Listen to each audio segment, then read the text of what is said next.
On reste au palais de Kosiam où plusieurs dossiers étaient sur la table du Conseil des ministres tenu ce jeudi. Au nombre de ces dossiers, des projets de loi pour la modification du code de procédure pénale. On apprend aussi que la journée nationale du paysan se tiendra en mai prochain à Kaya dans le San Matenga. Le Conseil des ministres s'est également penché sur le projet de réalisation de 40 000 logements sociaux. On a ça davantage avec Césaire Carrefour et Maxime Zongo.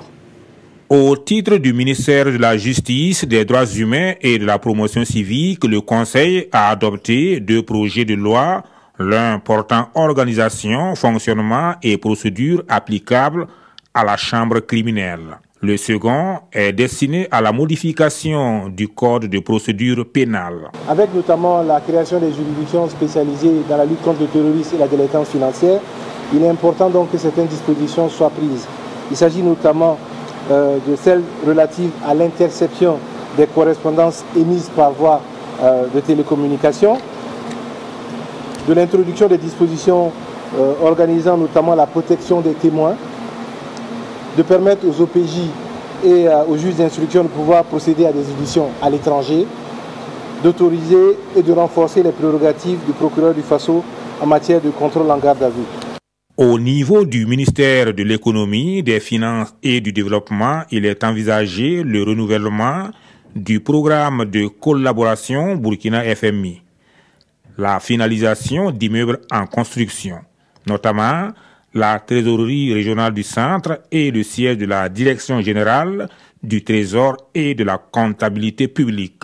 Au titre du ministère en charge de l'agriculture, le Conseil a retenu les 11, 12 et 13 mai prochains pour la tenue de la journée nationale du paysan à Kaya. L'alcool au volant, une situation qui sera désormais contrôlée.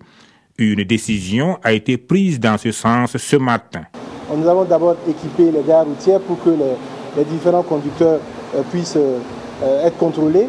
Et petit à petit, donc, il va s'étendre à l'ensemble des conducteurs, y compris des véhicules individuels privés. Le Conseil des ministres s'est également appesanti sur le projet de construction de 40 000 logements dont les inscriptions ont débuté ce 5 avril. Le programme d'inscription sur ce que nous envisageons de faire, il va s'étaler sur 1 mois.